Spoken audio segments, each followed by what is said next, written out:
इंसान जब भी किसी नई जगह पर जाता है, किसी बिल्कुल अनजान शहर में कदम रखता है, तो एक बहुत ही स्वाभाविक सी घबराहट होती है। मतलब रास्ते नए होते हैं, चेहरे अजनबी होते हैं, हवा का एहसास तक अलग लगता है। हाँ, बिल्कुल। एक अजीब सी बेचैनी होती है। सही कहा। लेकिन क्या हो अगर किसी के लिए एक बिल्कुल नया शहर भयानक रूप से जाना पहचाना लगने लगे?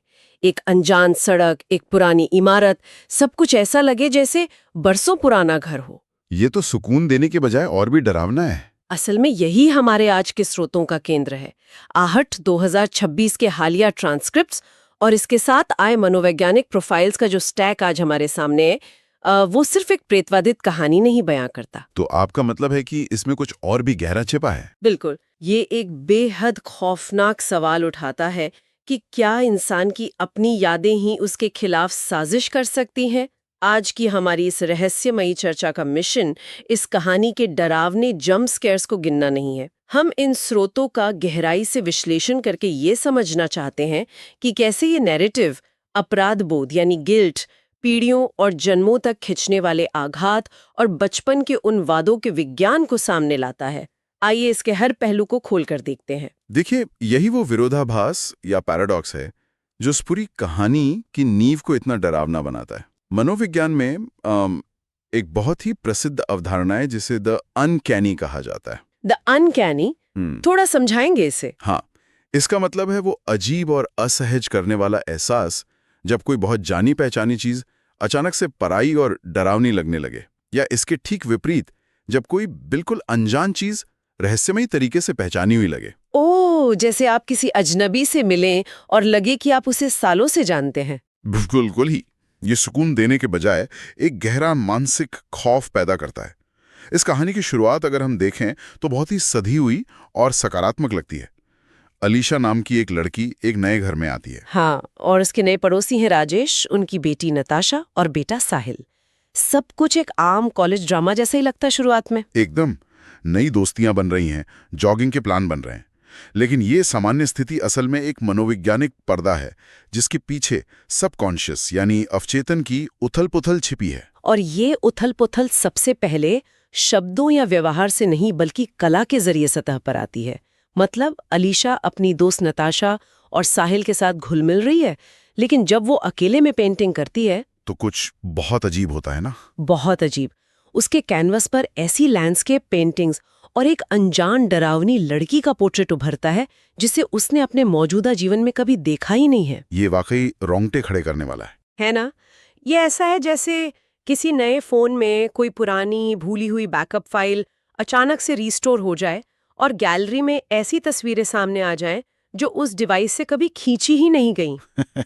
ये एक तरह के भयानक मसल मेमोरी या डेजा वू जैसा है, जैसे किसी ऐसे शहर का नक्शा आपके दिमाग में पहले से छपा हो जहां आप कभी गए ही नहीं। ये एनालॉजी बहुत सटीक है।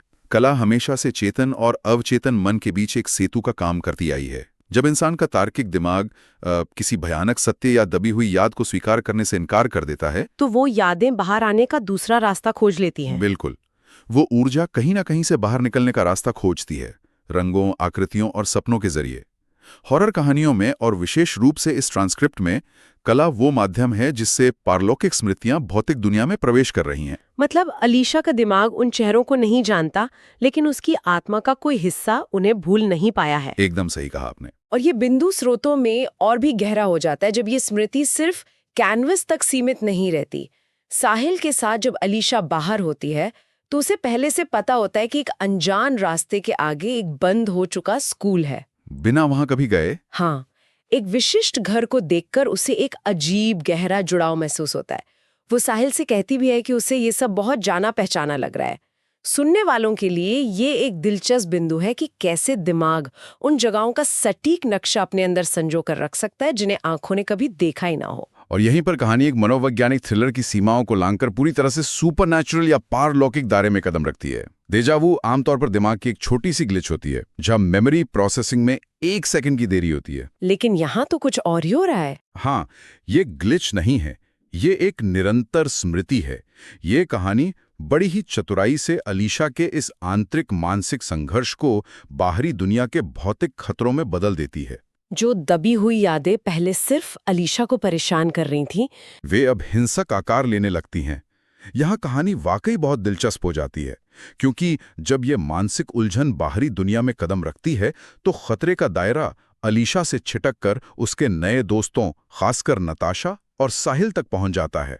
और यही भूत की असली चाल है। बिल्कुल। हम स्रोतों में देखते हैं कि नताशा पर एक अदृश्य शक्ति द्वारा हमला होता है, वो भी एक स्विमिंग पूल में। पानी, जो जीवन और शांति का प्रतीक है, यहाँ एक जानलेवा हथियार बन जाता है। इस अदृश्य हमले के कारण नताशा को इतना भयानक पैनिक अटैक आता है कि उसे अस्पताल में भर्ती कराना पड़ता है। ये एक बहुत ही क्रूर तरीका है डर पैदा करने का, है ना? अब यहाँ मेरे दिमाग में एक बड़ा सवाल उठता है। अच्छा। अक्सर भूत सीधे मुख्य पात्रों को नुकसान क्यों नहीं पहुंचाते? वो हमेशा उनके करीबी दोस्तों, जैसे यहाँ नताशा को, पहले क्यों निशाना बनाते हैं? ऐसा लगता है जैसे वो उसे शारीरिक चोट पहुंचाने के बजाय मानसिक रूप से तोड़ना चाहता है। अगर हम इसे व्यापक संदर्भ में देखें तो किसी भी इंसान को तबाह करने का सबसे कारगर तरीका